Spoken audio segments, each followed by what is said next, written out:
Welcome to the concentration simulation. In this simulation, you'll investigate how changing the amount of solute and/or solvent in a solution affects the solution's concentration. Observe and note the color of the solution in the beaker.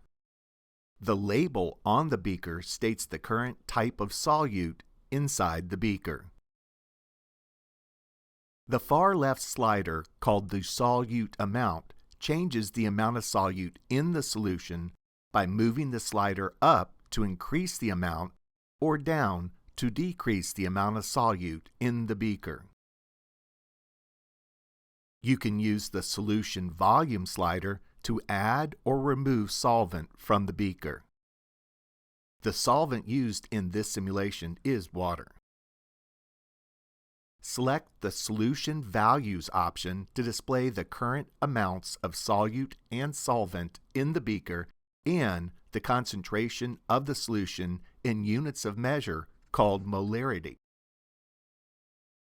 To change the type of solute in the beaker, select the up arrow next to the drink mix label and choose from one of the 9 solute options. Select the orange Reset button on the bottom right side of the screen to return the screen to its original state.